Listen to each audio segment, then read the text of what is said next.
The first $100,000 is the son of a bitch. That's not elegant, it's just the truth. Everyone dreams about millions. They talk about stocks, real estate, crypto, startups. But until you get your first 100,000, you're not even in the game. You're just pretending. Why is it so hard? Because you start with nothing, and nothing compounds to nothing. It's like trying to push a heavy boulder from a dead stop. Once it's rolling, momentum helps. But at the beginning, it feels impossible. I know because I lived through it. I was born in 1924, right into the Great Depression. My family wasn't poor by choice. We were poor because the whole country was flat broke. My grandfather went bankrupt. My father lost clients. I grew up seeing what financial weakness looks like. It looks like desperation. And I decided early on I'd rather go through life with money than without it. But here's the catch. To get that first 100,000, you have to behave in ways that most people won't. You have to save when it feels pointless. You have to invest when the numbers look trivial. You have to ignore the urge to copy your neighbor who just bought a shiny new car on credit. When you're young, $1,000 feels like a lot. You save it and it earns $20 in a year. You think, this is useless. That's why most people give up. They'd rather buy a toy today than plant a seed for tomorrow. But the joke is on them, because those small sums, disciplined over years, become something formidable. Once you cross 100,000, the compounding engine finally starts working in your favor. 10% on 100,000 is 10,000. Suddenly the returns are visible. Suddenly the effort feels worth it. Most people never get there, not because they can't, but because they're impatient, stupid, or both. They want shortcuts. They gamble in casinos. They speculate in hot stocks. They think wealth comes from brilliance. It doesn't. It comes from surviving long enough for compounding to do the heavy lifting. I'll give you a blunt metaphor. Making your first 100,000 is like digging through wet cement with a spoon. Miserable, slow, backbreaking. After that, it's like slicing through butter with a hot knife. The texture changes. The irony is that the habits you need to reach 100,000 are the same habits that make you rich. Live below your means. Save like a pessimist. Invest like an optimist. Ignore the idiots. It's not complicated, but it is hard. I once said, nobody can help you if you don't save. And I meant it. If you spend everything you earn, there's no investment genius that will rescue you. Not Buffett, not me, not God. The whole secret is this: be slightly less stupid than the average person. Don't envy, don't overspend, don't borrow too much, don't chase hot tips. Do that long enough, and your first 100,000 will come, and then the next 100,000 will come faster. And faster after that. When I was a young lawyer, I didn't make much. But I kept saving. I bought a few stocks. I lived simply. I didn't buy things to impress people I didn't care about. Eventually, my pile grew. The discipline of those early years carried me the rest of my life. Here's the real kicker. I'm not saying 100,000 makes you rich. It doesn't. But it proves you're capable of discipline. And discipline is the rarest commodity in the world. If you're under 40 and broke, don't despair. But don't kid yourself either. You need to save until it hurts. You need to sacrifice. You need to look your friends in the eye when they laugh at your cheap habits and know you'll outlast them. Because in the end, the compounding machine doesn't reward the cleverest. It rewards the stubborn. That's the paradox of wealth. The beginning is unbearable. The middle is tolerable. The end is inevitable. The first 100,000 is hell. But if you get through it, you'll wonder why everyone else is still stuck at zero. So the question is simple. Are you willing to suffer now so you don't suffer later? If you want to guarantee your own misery, start comparing yourself to other people. That's envy. And envy is the dumbest sin of them all. Why? Because it's the only one where you don't get a damn thing out of it. Gluttony, you get a good meal. Lust, you get some temporary pleasure. Greed, you might end up richer. But envy, you just feel miserable that someone else has more. It's like lighting yourself on fire to spite your neighbor.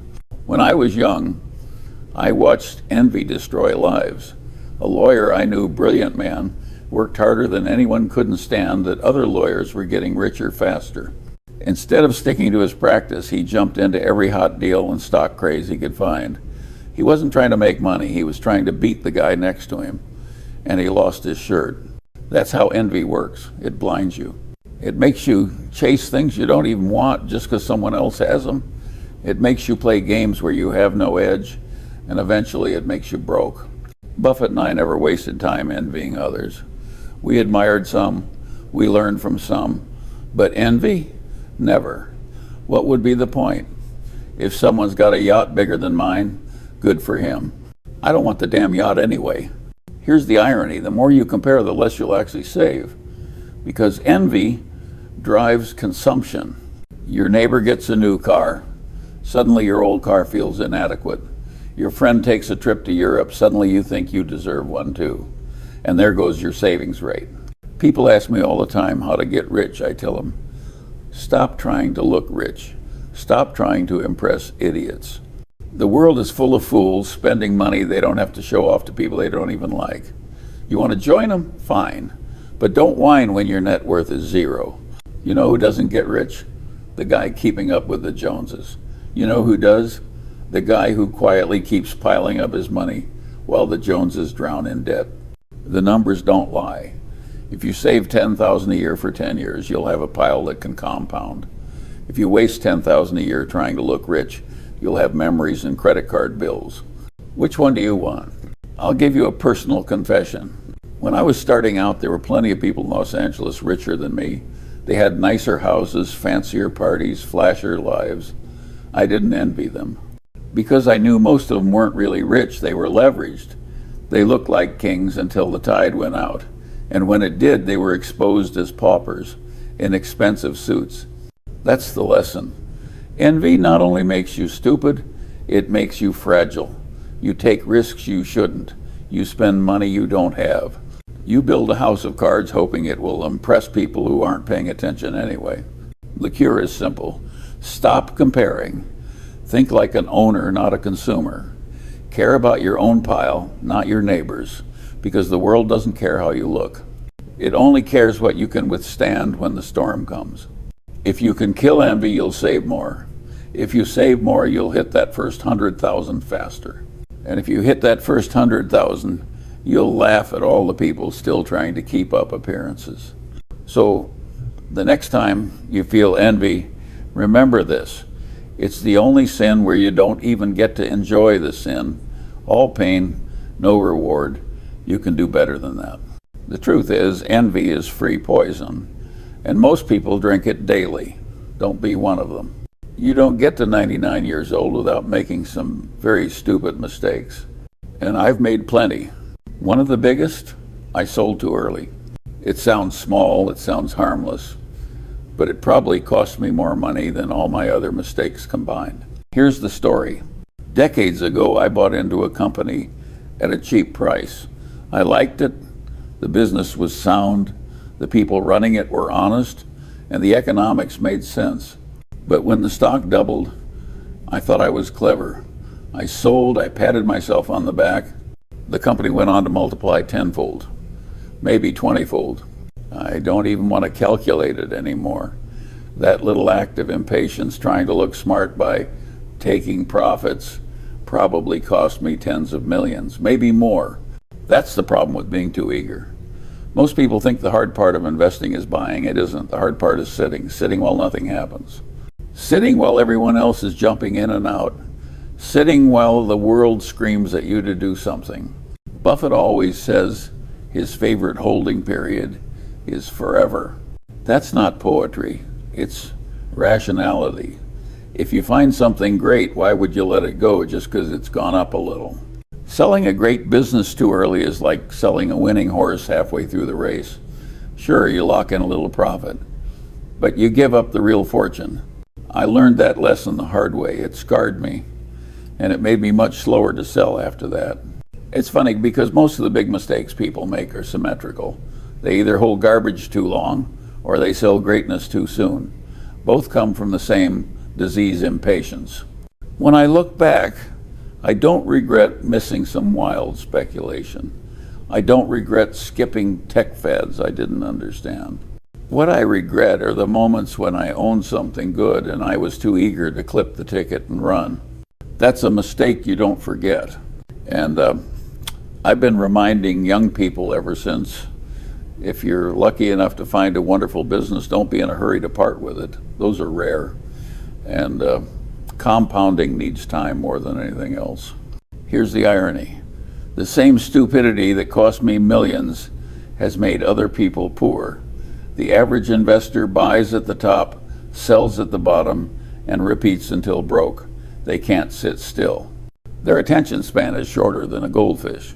If you want to beat 90% of investors, here's the dirty secret. Just sit. Sit on your savings, sit on your investments, sit on your hands, do nothing most of the time. The world is full of hyperactive idiots trying to outsmart each other. Don't join them. I once said, the big money is not in the buying or the selling, but in the waiting. And it wasn't a clever line, it was a scar talking. So if you want to avoid my mistake, remember this. Activity is the enemy. Stillness is your friend. Don't be too smart for your own good. If you find yourself itching to sell just because the price is higher than yesterday, slap yourself. Ask, has the business changed? Or is it just my brain looking for dopamine? Most of the time the answer is, it's your brain. And if you ignore that itch, you might save yourself from the most expensive mistake of all, the one that keeps you comfortable but robs you of fortune. The truth is, my impatience made me rich slower than I could have been, but at least I learned the lesson. The question is, will you? The world is full of people absolutely certain about things they know nothing about. It's the default human condition, ignorance mixed with overconfidence, a toxic cocktail. I've watched people go broke not because they lacked intelligence, but because they had too much confidence in lousy opinions. They couldn't say 3 simple words, I don't know. When I was young, I thought smart people had answers. As I got older, I realized the real smart ones were the people who admitted ignorance quickly. The faster you can say, I don't know, the richer and wiser you'll probably become. Take investing. The average person reads a headline about oil or tech or interest rates, and suddenly they're an expert. They rush into trades with conviction they haven't earned. And when it blows up, they act surprised. What did they expect? That the world would reward arrogance dressed up as insight? Buffett and I have been successful largely because we've stuck to areas where we actually know something. If we don't understand it, we pass. We've ignored 99% of all opportunities. People think that's a weakness. It's not. It's survival. You don't have to know everything. You just have to know when you know something and when you don't. That simple humility will keep you from the graveyard of overconfident fools. There's a saying, an investor needs to do very few things right as long as he avoids big mistakes. Most big mistakes come from being too sure of yourself. That's why I've spent my life preaching the gospel of doubt. I'll tell you a little story. Years ago, a man pitched me a hot deal. He spoke with absolute certainty, charts, projections, the whole circus. I told him I didn't understand the economics. He looked at me like I was an idiot. A few years later, his business collapsed. He lost everything. My only regret was not telling him bluntly enough that he was full of it. Here's the brutal truth. Confidence is cheap. Anyone can project it. Knowledge is expensive. It takes years of study, scars, and humility. Most people choose the cheap version. They pay the price later. Psychologists call it the Dunning-Kruger effect. I call it being stupid, not knowing it. The dumbest people in the room are often the loudest, and the smartest people are usually the ones asking the most questions. So, how do you protect yourself? By building what I call a circle of competence. You don't need to know everything. You just need to know the boundaries of what you know and refuse to step outside them. Most people don't like boundaries. They think they're limiting. But in investing, limits are liberating. They keep you safe. They prevent you from wandering into territory where the sharks eat amateurs for breakfast. The problem is, ego gets in the way. People want to look smart, they want to impress, they want to predict the future like they've got a crystal ball. That's why financial television exists. It feeds on overconfident opinions. But if you think watching CNBC makes you informed, you're already doomed. I'll put it plainly. If you can't say, I don't know, at least 10 times a day, you're probably deluding yourself. And if you build an investment portfolio based on delusion, you'll eventually get slaughtered. Buffett likes to say, we don't have to be smarter than the rest. We have to be more disciplined than the rest. Discipline means sticking to what you know, ignoring what you don't, and admitting ignorance fast. The irony is, humility makes you stronger, not weaker. Saying, I don't know, won't cost you anything. Pretending you do, that'll cost you everything. So here's the question. Do you want to be right, or do you want to be rich? Most people spend their whole lives thinking like employees. That's why they never get rich. Careerism is the disease of our age. You see it in law, medicine, corporate life. People climb ladders, polish resumes, and chase titles. They live for approval of bosses, clients, institutions, and they wake up at 65 wondering why they have nothing to show for it but a pension and a gold watch. I know, because I started that way. I was a young lawyer in Los Angeles. I billed hours, I collected fees, I tried to impress partners, and one day it hit me, if I kept at it, I'd be comfortable but never wealthy. I'd be trading time for money until I dropped dead. So I quit. People thought I was crazy. Why give up a stable career, they asked. Because stability is an illusion, and because being a careerist means you're always dancing to someone else's tune. The real money, the enduring money, comes from ownership. Owning a business, owning equity, owning assets that work for you while you sleep. Buffett understood this instinctively. He didn't want a salary. He wanted ownership. That's why we bought companies instead of chasing promotions. That's why Berkshire Hathaway isn't a job, it's a machine we own. Careerists think in terms of pleasing a boss. Owners think in terms of building something that lasts. Careerists ask, how do I get ahead this year? Owners ask, how do I make this pile of capital work for decades? The questions couldn't be more different. The irony is, careerism feels safer. The paycheck shows up every 2 weeks. The boss pats you on the head. But the long-term math is brutal. Inflation eats your wages. Bureaucracy caps your upside. And one corporate reshuffle can erase your security overnight. Ownership, by contrast, feels risky. You put your own money at stake, you take responsibility, there's no safety net, but the upside is uncapped. You reap the compounding, you build independence. You stop begging for raises and start making your own rules. Most people never make the switch. They stay in careerist mode until the grave. They cling to stability like a life raft, never realizing it's tied to a sinking ship. I'll give you a blunt example. In my law days, the richest lawyers weren't the ones billing the most hours. They were the ones taking equity in their clients' businesses. The careerists slaved away for fees. The owners collected fortunes. And so, some talent, different mindset, that's the lesson. Careerism rewards you with breadcrumbs. Ownership rewards you with compounding. Now, don't misunderstand me. Not everyone can or should start a business. Most businesses fail. But everyone can own something. A share of a company, a piece of real estate, an asset that works without your constant labor. That's ownership thinking.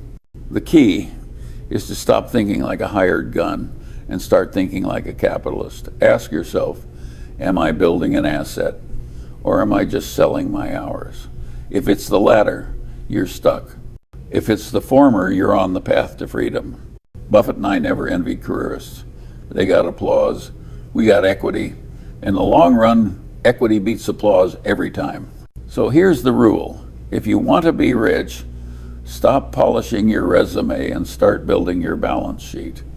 Titles fade, ownership compounds, and compounding, not career climbing, is what gets you the first 100,000 and every 100,000 after that. I was born in 1924. That means I grew up during the Great Depression. And let me tell you, there's no better education and money than watching a whole society run out of it. My grandfather went bankrupt. My father, a lawyer, struggled to keep clients who couldn't pay. People I knew lost farms, homes, dignity. If you wanted a lesson in fragility, you didn't need a classroom, you just needed to look out the window. The first thing the Depression taught me, money equals survival. Not yachts, not private jets survival. When cash dries up, you see how quickly respectable families crumble. Men who once walked tall suddenly lined up for bread. Women patched clothes until they were more thread than fabric. Kids worked before they hit puberty. It burned into me a permanent rule. Never be dependent on the kindness of strangers, governments, or creditors. Depend on your own savings. Because when the tide goes out, nobody's coming to rescue you. The second lesson, avoid debt like the plague. Debt killed more people's fortunes than the stock market did. In the 30s, families with no debt got by. Families with debt went under. I saw it happen again in the financial crisis of 2008. Same disease, same outcome. People borrowing against houses they couldn't afford, then crying when it all collapsed. History doesn't repeat, but it rhymes. The third lesson, resilience beats brilliance. Plenty of smart people went broke in the Depression because they were leveraged, proud, or both. The survivors weren't always geniuses, they were just conservative. They saved, they stayed liquid. They didn't risk everything on being right. Buffett and I grew up shaped by that era. It made us allergic to debt, skeptical of easy money, and obsessed with durability. That's why we always say, we don't want to go back to go. One wipeout can undo decades of progress. The Depression proved that. The fourth lesson, human misery is contagious. In the 30s, desperation spread like a virus. Suicides, divorces, breakdowns, they multiplied as people's finances collapsed. I learned early that money problems don't stay in the bank account. They bleed into families, marriages, and health. That's why financial discipline isn't just about wealth, it's about sanity. Now, here's the irony. The Depression made me cautious, but it also made me optimistic. Why? Because I watched America climb out of it. I saw recovery, rebuilding, growth. That taught me another vital rule. Capitalism works if you give it time. So I came out of that period with two seemingly opposite beliefs. Always expect hardship and always believe in eventual recovery. That's not contradiction, it's balance. Pessimism protects you. Optimism enriches you. Together they keep you alive and compounding. Most people never learn those lessons. They get comfortable in good times, reckless in booms, panicked in busts, and they repeat the cycle until they die broke. I had no interest in repeating it. That's why I saved aggressively from the start. That's why I stayed conservative with debt. That's why I built a margin of safety into everything I touched. The Depression wasn't an academic case study for me. It was a childhood reality. And reality, if you pay attention, teaches you more than any classroom. So here's the blunt truth. If you want to prepare for the future, learn from the past. Live as if another depression could come tomorrow, but invest as if prosperity will return in time. That paradox is the only way to stay sane and solvent. And if you think it can't happen again, you're the kind of fool history loves to humiliate. If you want to stay poor, it's easy. Load up on debt, surround yourself with fools, and add a little drama to your daily life. That cocktail has ruined more people than the stock market ever did. I made a different choice. I cut those three poisons out early. First, debt. I already told you what the Great Depression taught me. Debt is a noose. You may not feel it tightening at first, but it always does. Credit card balances, payday loans, Margin accounts, different names, same trap. Most people go broke, not because they never made money, but because they owed more than they could carry. Buffett and I never wanted that. We built Berkshire without the kind of leverage Wall Street loves. That's why we sleep well at night. If you need debt to make your plan work, your plan sucks.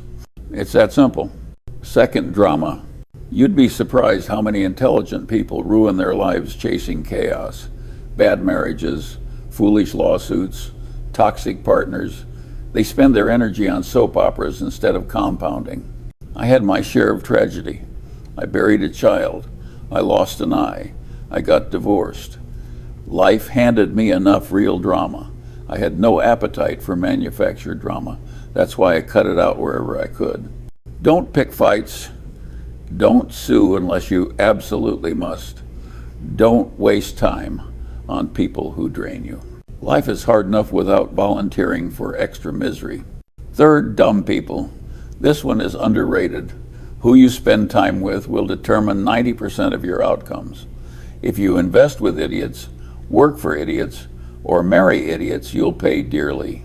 The world is full of people who are unreliable, dishonest, or simply stupid. If you can't spot them, you'll suffer with them. Buffett and I had a rule. We only wanted to deal with people we liked, admired, and trusted. No exceptions. We passed on plenty of opportunities just because the people running them were jerks or clowns. Was that costly? Maybe in the short term, but in the long run it saved us from headaches and disasters. It's remarkable how much easier life gets when you simply refuse to mix with toxic people. The same goes for friends. You don't need many. A few rational, trustworthy companions will do. The rest, dead weight. Cut 'em loose. People think I'm exaggerating when I say this, but avoiding debt, drama, and dumb people has been more important to my success than finding genius investments. Because even the best investments won't save you if your personal life is a circus. Look around. Half of America's problems could be solved if people stop buying crap they don't need, stop dating lunatics, and stop taking advice from idiots. But that requires discipline, and discipline is rare. So here's the Munger prescription. 1. Don't borrow what you can't repay. Don't create problems you don't need. 3. Don't associate with fools. Do those 3 things and you'll already be ahead of 90% of humanity, and you'll have the peace of mind to let compounding work for you instead of constantly fighting fires. Because money isn't the only thing that compounds. Trouble does too. Most partnerships in business fail. They end in lawsuits, betrayals, or sheer exhaustion. Mine with Warren Buffett lasted more than 60 years. That wasn't luck, it was design. Here's why it worked. First, we trusted each other completely. Not half-heartedly, not with fine print. If Warren told me something, I believed it.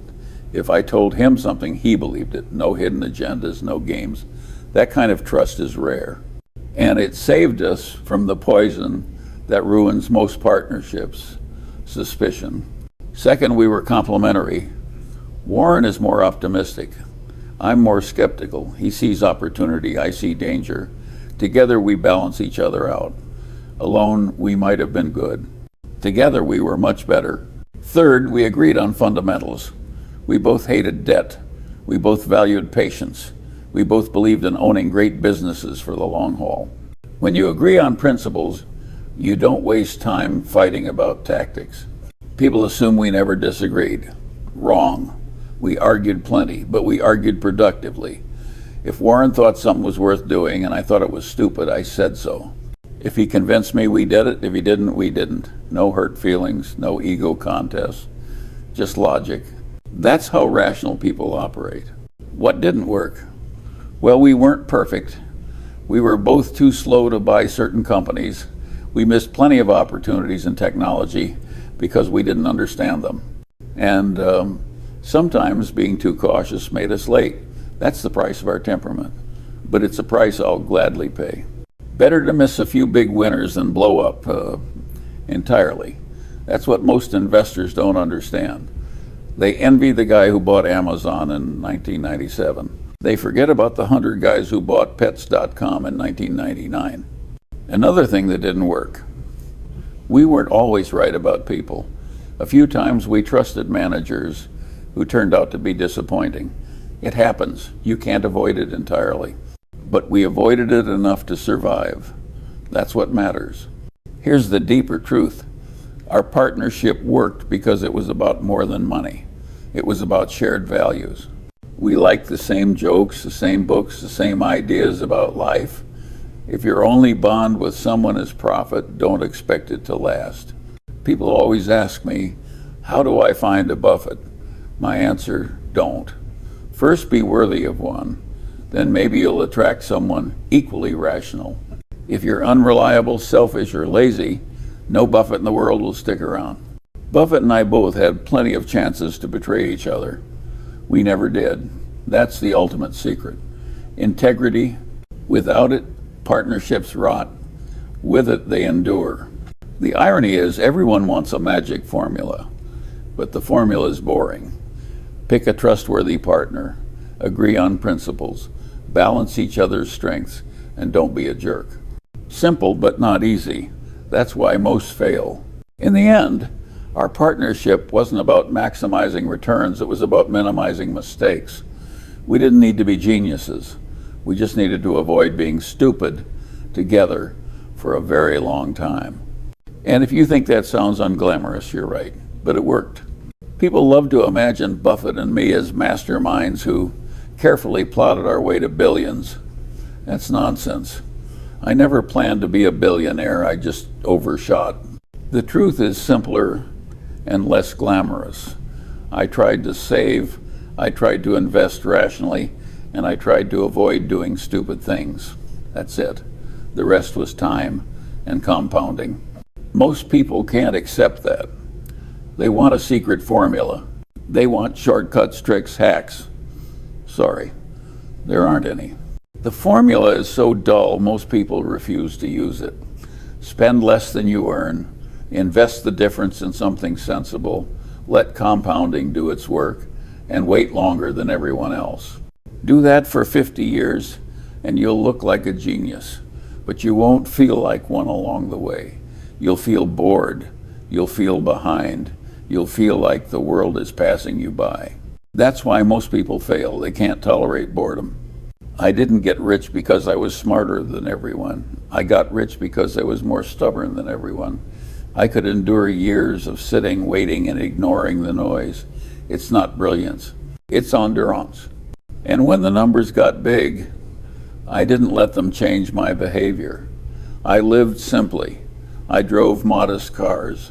I didn't try to keep up with rich neighbors. I didn't need a yacht to feel successful. I just needed peace of mind.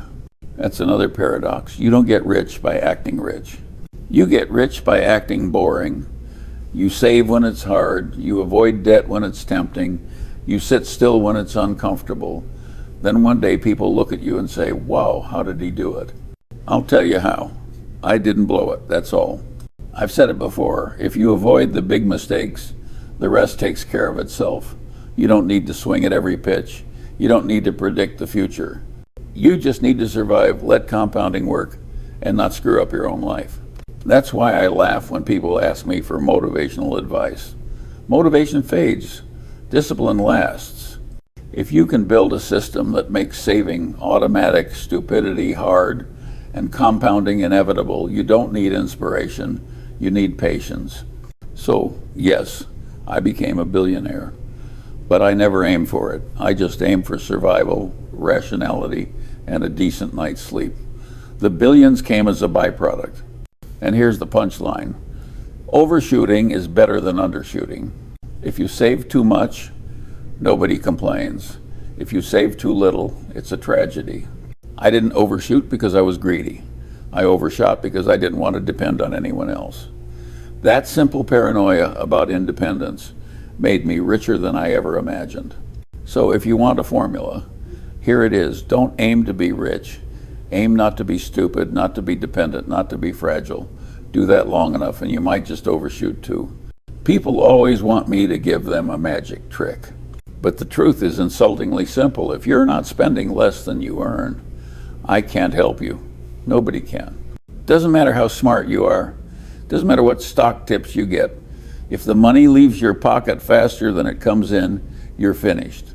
That's arithmetic, not philosophy. You can't out-invest stupidity in spending. You can't compound what doesn't exist. The first 100,000 is hard precisely because it forces you to live below your means. And if you can't do that, forget the rest. I've seen brilliant people ruined because they couldn't grasp this. Lawyers, doctors, CEOs, it doesn't matter. They made millions and spent millions and won. They thought their high incomes would save them. The graveyard of rich fools is crowded.